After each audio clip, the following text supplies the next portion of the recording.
Hello, folks. I greet you. Welcome to another program in the series, Homo Politicus, reaching you from Enterprise TV here in Lagos. I am Citizen Jones Hussein. Of course, don't forget we interrogate issues thrown up by contemporary Nigeria, just so you know. Today, impeachment. Edo Assembly accuses Deputy Governor of evasion of impeachment notice. I hope you got that right.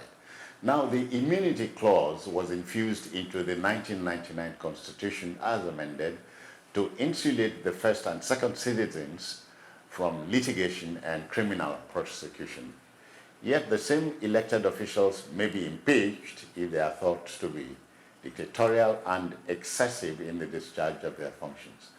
But like every and anything Nigerian, the powers of impeachment are invoked in inappropriate circumstances. In Edo State, for instance, the squabble between the governor, Godwin Obaseki, and his deputy, Philip Shaibu, appears to have come to a head. The State Assembly kick-started impeachment proceedings against Comrade Philip Shaibu on March 6th. A petition against the number 2 man there was signed by 21 out of the 24-man House. Shaibu is said to have refused acknowledgement of the impeachment notice, whereupon the House has decided to serve him via newspaper publications. For Comrade Philip Shaibu, the road is rough indeed. So let's go into a conversation now. My two discussants, in no particular order, let's meet and greet Kenneth Ikenwa, who is a lecturer and a business and political analyst. Kenneth, I greet you one more time. I see you again, Citizen Jones. Thanks for having me on. Okay, he's joined by Barrister Evans Ufeli. He's a constitutional attorney and a political commentator. Ufeli, welcome. Good afternoon, sir. Yeah, gentlemen, impeachment in Nigeria is not a new thing, but it can be tedious, if you understand what I mean, with theatrics here and there. So we're at it one more time. Yes. Yes, the process is tedious. If you look at section 188 of the 1999 Constitution as amended, it laid down the procedure upon which a deputy governor can be impeached. One of which is that once it is in the estimation of the House of Assembly that the deputy governor has been involved in what they call gross misconduct, in the opinion of the House, then a notice of impeachment is served on him. Now, that notice of impeachment, for an initial 7 days, we're told. Yes, the mode for that impeachment notice is not defined by the Constitution. Whether it must be personal service, whether it must be service by substituted means, either by pasting, by newspaper, that is not defined. The Constitution says service, but there are different kinds of service. Okay, so that service is what is required. When that is done, the deputy governor will have 7 days within which to respond. Now, whether he responds or not, the House of Assembly will convene again and decide, first of all, by 1/3. If 1/3 signs the decision that a notice be served on him, that will happen. But when you get to that stage, the next stage is that there's going to be another vote where 2/3 will decide whether they want to investigate the matter or not. Yeah. And when that is done, the House will convene and set up a committee of non-politicians. So Evans, we can say, out of a 24-hour man house, if 21 members want to kick the deputy, it's as good as a... Yeah, they don't decide. It's the committee that actually decides, not the House. Yeah. Because that 7-man committee that is set up will look into the matter, and if they find out that the allegations are true, then the process continues. But if they find out that the allegations are not true, then there's going to be what it will be discontinued from there. Okay. So that is how it is. And they have to conduct this assignment within 90 days. Yeah. 3 months. Yeah. And Can you know, this also brings to the fore the politics of mistrust and distrust between the number one citizen and the number two. And it's been a crazy cycle in Nigeria. Number one will not trust number two will not trust number one, right from the presidency to my state. So we are at it again. Thank you very much once again. I'm particularly happy that we have a constitutional lawyer here that can give us legal insights into what is happening in our country. But I will bring in the sociological insights into it. And it begins with asking the question why we are where we are and actually how we got here. Yeah. Now, I'm putting on glasses today, and it's a sort of an allegory because that is what Nigerian politicians actually do. So they get to put on these glasses, and we can't see their eyes, so we can't even read their minds through their eyes. And we're also, the glasses they put on, the mask that most of them put on, begs the question of what actually is their vision. Is their vision impaired? Do they have visionary problems? And what do they do when they tend to talk to the people and make promises to the people? And what is the raison d'etre for which some individuals even come into politics? Now, it's important for us to have these glasses off so that, especially as analysts, political analysts, we can do proper justice to whatever the subject I can look straight so you into can look straight eyeballs. into my eyes, and I can look straight into Bryce's eyes, and we can both possibly read our minds and make the eye contact and understand why we are where we are and help to see how why we are where we are by choice. Well, we'll get to that, whether it's by choice or not, but it's important because you discover that so much of the exploration around these issues, either in the mass media or in the social media, it tends and tilts towards paralysis instead of proper analysis. And it comes back to the glasses that people wear, what you choose to see. So I'm certain that with the caliber of people we have on this show this morning, we should be able to do proper analysis into the issues so that we avoid the paralysis and help either to change the narrative or to reclaim the narrative, so that the future generations and the evolution of politics, the political culture in Nigeria, can actually be in the proper and fit direction that is worthy of what is supposed to be a democracy. Kenneth, in your quiet moments, don't you sometimes think we are far away from home? I don't think it's a question of distance. I think it's a question of structure. I think it's a question of the ideal type. I think the first mistake we have made is that we had this transition between 1960 and 1979 where we had two different forms of government. We had the parliamentary system of government, if I'm not mistaken. And then in 1976, General Obasanjo and cohorts went hook, line, and sinker down to United States of America and borrowed the American presidential system, which is very expensive, which is not populist-centered, and imposed it on Nigeria. Which we are supposedly aping. Well, I think that's a good expression. For better word of expression, it is the catalyst. It could possibly be the catalyst behind most of the problems we're having in this country.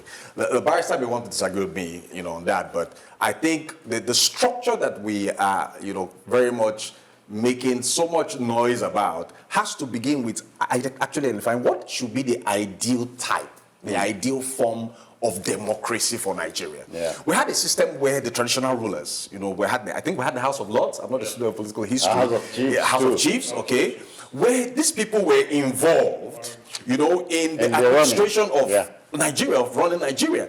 And Nigeria was making progress. But now they are now stooges of politicians. Politicians can now appoint and disappoint them at will. And that brings again the issue up of structure. So whilst the barrister will look at the constitutional aspect to what is happening, because this is not the first time it's happening in our 24 years of democratic, trajectory in Nigeria's democratic stability. But I am more particular about the sociological implications of all of this and how we can help, through Enterprise TV, reclaim or change that narrative. Evans, let's go back to 1999. In Obasanjo's 8 years, during his second coming, we tinkered with impeachment here and there. Is it Plateau, Ondo, or if you like, Anambra, So and Lagos. And perhaps Lagos, But Obasanjo seized the allocations to Lagos for 16 months and Akwa Ibom for 20 months at will. Yes. And so the groundwork, the foundations were laid. So here we are again. Yes. It appears it's an interminable thing. If I'm number one citizen, I don't like your face as number two, you must go. And the other way around. Yes, we're here by choice, exactly as you said it in your opening. The Nigerian states, unfortunately, have not been able to master the act of democracy. Democracy is supposed to be a government where, you know, you lay down the commonwealth for the sake of the populace, and that the collective aspiration and prosperity of everyone is supposed to be the hallmark of democratic engagements. But unfortunately, we have a case here where governors, by their own volition, have decided that their state will not develop. They have created this avalanche where they want to determine everything, including collecting monies that belong to local governments, and, you know, creating their own system of government outside the constitution. So we have seen this illegality over time. Now, the worst part of it is that governors can now use houses of assemblies across the state at will. What is going on in Edo State is not unconnected to politics as against governance. Here is the governor influencing the House of Assembly to impeach the deputy governor because of his ambition. Okay? It is not in our laws that a substantive governor will decide the fate or ambition of a deputy governor. Everyone that is of age have the right to aspire to whatever office in the land. But here, and the unfortunate part is that you have a Speaker of the House of Assembly that have no mind of his own. The House of Assemblies across Nigeria have become appendages of governor. How many states have you heard recently where their House of Assembly came together to impeach the governor? You won't hear that, you won't see that. But the case of the deputy governor is recurrent because the governor engineers it. He gives them money to get anyone down. And that is the problem we're facing under this democratic dispensation. Why can't the State House of Assembly decide of their own volition to say the deputy governor or the governor is involved in gross misconduct, and by law... And it should go. Yes, and by law and by the Constitution, it should be served the impeachment notice. Why? We don't do that. The president will don't do that. Okay, under Buhari, he bypassed the National Assembly and purchased Tucano jets without the clearance of the National Assembly. It was an impeachable offense. I was the only one who went on air then on Channels TV that why are we even talking about the Tucano jet? Someone is involved in gross misconduct. The National Assembly should impeach him. And they said, I shouldn't say so. I said, no, but that is the law. So, until the House of Assembly or the National Assembly is influenced, they don't see that option as part of the check and balances that is, described or provided in our laws. Yeah. So, we are not practicing the kind of democracy that will develop our social space. Listen, the old Chinese saying is, you fall down 7 times, get up 8 times. So we have refused to learn, in my country, your country. Politicians in Nigeria have become Machiavellian, be what you want to be by any means you can think of. So Edo State, fondly referred to as the heartbeat of the country, is raising the national adrenaline. And you have a few months to go to termination of September. September. They are supposed to go. So why attempt to kick number 2 now? To what avail? All right, we need to go back to history to actually understand the question I asked, why are we here? Nigeria is about 63 years old. We're going to be 64. Going to 50, 64. And you discover that there's nothing that is happening in our politics now that wasn't happening in the 60s. In fact, some will tell you that what was happening in the 60s, we had the Operation Wettier, we had the AG crisis, we had the Western House of Assembly, divided into different, the Ladoke part, the Awolowo part, the Akitola, all of those things were happening. And the assassinations and the arsons, these things were there. We have been there before. We have evolved a little bit, maybe 1 or 2 miles away from that. But the major question is why the reoccurrence of that culture in our conscience, in our collective being as a nation. One has to do with the level of literacy of the Nigerian populace. 2 is that the kind of democracy that we practice in Nigeria is not people-centered, it's not populist-centered. So we don't have populist democracy, we have elitist democracy. So it is a democracy, a government for the elite, by the elite, and of the elite. So the plutocrats, so the people... Ken, the plutocrats are here. Plutocrats. Yeah. That's what we have. We're practicing plutocracy and not actually democracy. So until we are able to empower, until the Nigerian people are able to have that intellectual empowerment and have the proper political consciousness to decide, to identify, to look through a manifesto, to look through an ideology, we will continue to have the dominant ideology that is, like Barrister said, responsible for our inability to develop. Now, the kind of democracy we have in this country is not what I call pseudo, compliant. It is not sustainable. It is not sustainable. It's not innovative. Yeah, but it doesn't give a voice to women. I'm very particular about that. Women in our democracy are meant to be seen and not meant to be heard. We have sustained it for going to 24 years. Sustainability doesn't have to do with longevity. The democracy we operate, the system we operate in this country is too expensive. It's expensive socially, mentally, intellectually, and psychospiritually. How many people have to die in every election cycle? That's expensive to some families. How many young people are given guns by politicians whose children are abroad schooling in America, in Australia, in the United Kingdom? That is expensive.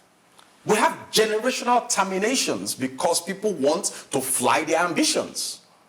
And so what is happening in Edo State? I mean, I'm a product of Edo State. I take pride in saying I'm a product of Bendel State, the former Bendel. So I'm now on the Delta side, but I schooled in Edo State. I was produced by Edo State. I'm part and parcel of Edo State. So I can tell you I'm very familiar. You are a crossbreed. Well, if you say so. I'm very familiar with the political dynamics that is taking place now and the factors that are responsible. And so the third factor is, who are the kind of people that we send into government houses? What throws them up? Where do they come from? Because I know Citizen Jones will want to say the followership should be responsible because those people actually come from the followership. But it boils down to the structure that we have on ground and to the fact that politics, democracy in Nigeria is overly monetized, and we must begin to address that issue. We have in other climes people that get elected to office that go and perform their services on a voluntary basis in their different senates, in the different houses. We have in America a president who at a point, a vice president who at a point in time, who is now president, whose son was sick and he couldn't afford to even pay for the bills, for the treatment of the son. Yeah. Do you get to hear that in Nigeria? A local government chairman has a headache and he has taken first class to go and get treatment in one country abroad. We only had a president in America that didn't take salary. Yeah. Yes. Nixon, when Nixon was either impeached or resigned, Nixon couldn't take care of himself until there was a legislation that was enacted for past presidents to start getting pension. We can rub in the issue of the governor of Abia State. Oti says he's not taking any salary. He's a billionaire. His 3 children are billionaires and so on. Yes. We can copy that. That can be copied. I mean, Trump didn't take any fund. What the state had to call on him, that he must at least take the list of. He's taking $1 of remuneration. Okay, so that is the way to go. people must be altruistic. You see, the cause of humanity, okay, cannot be properly projected without sacrifice at all. You cannot, because if you look at the Nigerian state, for example, we have about 54% literacy index, which I think is actually a serious damage, because we have not paid attention to intellectual acquisition. Advance, and this is by choice. We are elected to go that way. Yes, it's by choice, because we don't channel our resources to empower the people. And democracy is supposed to be a government that empowers the citizens. If you look at section 14, subsection 2 of the 1999 Constitution, it is hereby accordingly declared that sovereignty belongs to the people, through which government derive her legitimacy.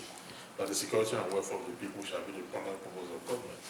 The security and welfare, in a country where you don't have security, you don't have welfare, like we are today. So you discover that the definition of democracy were misplaced, okay? And the worst part of it, that we are not even building the blocks to right the wrongs. We're not, because if you look at where we are today, the misery index is unimaginable. Okay, people are practically a shadow of themselves. Yeah. Those who we knew at the last administration, if we see them, we don't recognize them any longer. Because not only that the country's policy, not only has it given people a shock of their life, it has placed people on the life support. Whether you are earning money, whatever it is you are earning is devalued. Whether you are not working before, people, the poor have become very wretched, and the rich have become poor. So from the poverty of the poor to the wretchedness of the rich, we are a vicious circle. There's a vicious circle of poverty. For me, the more damaging poverty is that of the intellect. That of intellect. Especially in a 21st century world. Yes. When we are playing catch-up, Nigeria, this same Nigeria is playing catch-up in a 21st century world. And we flirted with the idea of a parliamentary democracy or presidential democracy. We have made a choice. I don't know whose choice it was to go the American way. I don't think either of them will make a difference, because We'll mess it up. The problem is not in the type system of government. It's in the system. It's in the system itself, not the type of government. The dominant ideology. It's If you not like- parliamentary or your presidential. But Yeah. people are stealing. People are greedy. It makes no difference the kind of government you have. No. Why I'm flirting with the parliamentary is because if we needed a change of government, as they do in Britain, the prime minister is picked from amongst the Members of the, lawmakers. yeah. So also the ministers, you know. Yes. So it's easy to change, but here we are by choice. These evil men get thrown up by society. And Ken, the great George Orwell, the English writer, said, a group that keeps voting a particular set of people that pummels them every 4 years cannot be said to be victims. They are collaborators. They are accomplices, yes. They are accomplices. So indirectly, you're saying that the followership, the people are the accomplices in the Nigerian problem. The choice of what is yours. I think we should come back to the Edo State They issue. are not victims. We'll come back to the Edo State issue. Yeah, Because it gives us a lens with which we can look at the Nigerian issue. Yeah, really. as I said, is a metaphor for what's happening around the Absolutely, country. absolutely. I think if we center, if we make Edo State and the problems there now the epicenter, of political analysis in our country, I think what really throws up, what comes up, is a fundamental issue that we need to address, either structurally, constitutionally, intellectually, or psychospiritually, whatever direction or dimension we want to look at it from. And it's a subject matter that borders on equality and equity. Equity. Equality and equity. Now, constitutionally, does the Philip Shaibu or deputy governor, I want to also try and avoid calling names as much as possible. Does the deputy governor have the constitutional right, on the basis of equality, to aspire for whatever He does. height of He he should enjoy that equal right. He should be given that does, equal right. he does. But again, It's happening. It's happened everywhere. But somewhere. again, his boss comes up with an argument and says, look, let the stool and let the throne or let the crown, go through. And I told him I'm a product of Edo State. So let the crown, because Edo State is a composite of our 4 major ethnic groups. You have the Edos, you have the Ishans, you have the Akoko Edos, and you have the Ora, those from Ora, who are partially Edo. And then you have those that are Ikadi Banke, who are actually some, facilitate between, some will tell you they're from Delta, some will tell you they're from Edo. That's where actually Ogbemudia actually came from. So we have about 5 composite groups in that. And what the governor, I think, has said, from what I have investigated and read, is that it's necessary for us to practice equity. Edo has held this almost twice in 2 different... He didn't say that when he was contesting. When the issue sprang up too, he should in that time. Yes. Okay, so maybe he's now, like I said, maybe he has now removed the glasses. He has now removed the glasses, and he's now seeing clearly that... Ken, as they say, physician, heal thyself. Look, let this thing go round. Yeah. The section from which Deputy Governor is coming from, whether the Centurions District, produced the past previous governor. So, and the people that also produced the then great Ambrose Ali, who was then Bendel State Governor, have not had the opportunity. The person that came closest to that was, I think, one Professor Osumbo, who couldn't last because he had to be removed for Shomole to come in. So, where do we stand? Equality or equity? I vote for equity. And I would have expected that life, like we say in our local, pidgin English parlance, now turn by turn. Let us imbibe that tradition. Let's look for a way, to inculcate into our constitution. Let different groups have a taste of power. Yes, while you underscore the fact that Governor Obaseki is asking for equity, what's sauce for the goose should be sauce for the gander. Absolutely. Don't you recall that 14 elected members were refused inauguration by this same governor? Would you say that's equity? Like I said, the glasses are now off his eyes. Yes. He's now seeing clearly. No. It's when it is equity when it's convenient, and it's equality. Depending on who is defining it. No, yeah, no, who is defining. But one of the defect of democracy as constituted in Nigeria is that democracy has told us too many lies. Yes, it promises everything and delivers nothing. At least the way we practice it here. Okay, people are not conscious of the ethics and the tenets of democracy, especially those who lead. Now he's saying allow the other side to go, but whilst he was battling with Oshomole, when he had to move from APC to PDP, he didn't see all that, because part of what Oshomole contended them to was part of, and he stayed true and did not allow any of that to leak. But right now he's telling you see, that issue of let power go here, go there, go here. That is rotate. It's party constitution. It's party constitution sensitive. It's not the constitution of the Federal Republic. So the people should decide. The people should decide. Yeah, okay. So the people have a knack, a right to decide, look, let power be here. Or let it shift. In America, which we are aping, the South has produced more presidents than the North. Yes. And nobody is barely The aping. state of Virginia only has produced 6 And presidents. if a father and a son have been presidents in America, Yes. and that is because nationhood have succeeded in America. Absolutely. You know there's what they call nationhood and tribe. I keep saying this and countryhood. Yes, and countryhood. Countryhood is a call to a bigger vision, a bigger aspiration. Come out from your enclave, your tribal enclave. Let's embrace a bigger dynamic. And build the country. That is what Lord Lugard practically did by that amalgamation. The Northern Protectorate, Southern Protectorate, and the colony of Lagos. Yeah. That was already a crown colony in 1861. So what he did was to call us out. Now we came out and embraced countryhood, nationhood. But countryhood and nationhood had a failing. Yeah. And when the control is failing, people recline to their tribe. Because the tribe is a natural enemy of the state. It's because the state has failed. That is why people now clinch around ethnicity. If the country had developed and progressed, you will not even know the local government chairman, you won't know who the president, where he's coming from.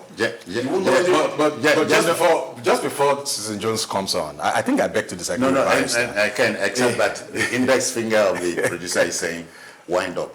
So let's begin to take it home. Do you think the road is rough for Deputy Governor Philip Shaibu? Before I answer that, I would want to disagree with the barrister that the state has failed. I don't think the state has failed. The Nigerian state has not failed.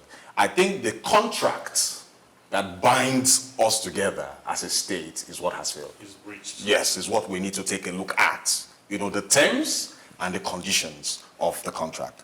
Now, back to your question, sir. For Shaibu, there is no road at all. There is nowhere to go through. There's nowhere to go through. Because his loyalty, in my view, and I say this with all sense of respect to him, his loyalty is to his own ambition and not to a populist vision. That's it. That's how I sum up. We've had people in other climes who have stepped down their ambitions. Yeah. I mean, Biden stepped down his ambition for Hillary Clinton to go forward.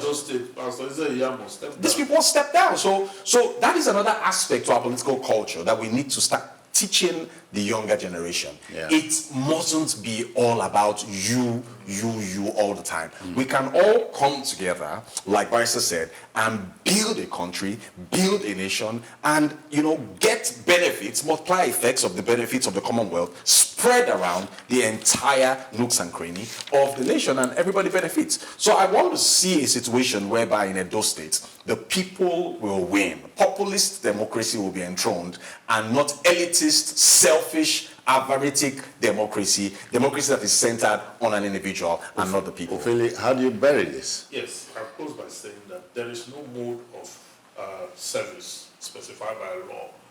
Deputy Governor, the State House of Assembly have decided to serve him by substituted means. And that means is valid on that. And I said it will publish this. Yeah, across the dailies. Once it's published, it is deemed as proper service.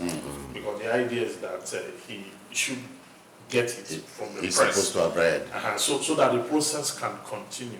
Because right now, he has not been served. The process cannot continue until he's served. And proper service will mean that. So whatever it is he wants to do.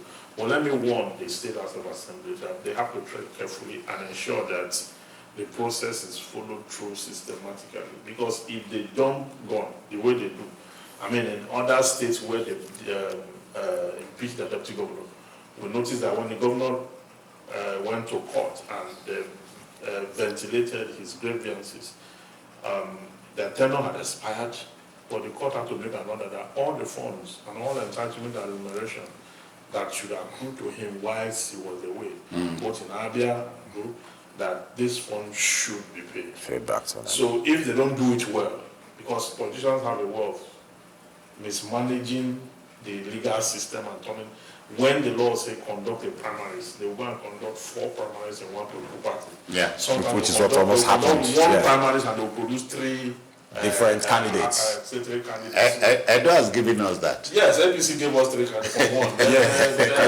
PDP also gave us 2 from parallel primaries. Yeah, okay. We must go now.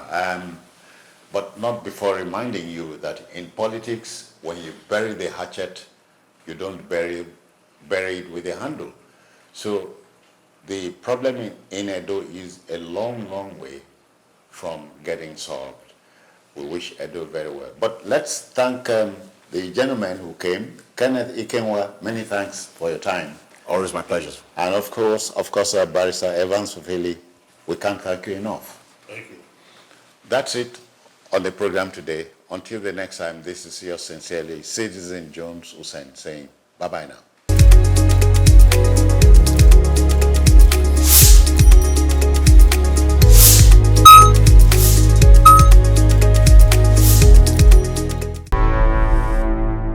Enterprise TV, a tradition of truth.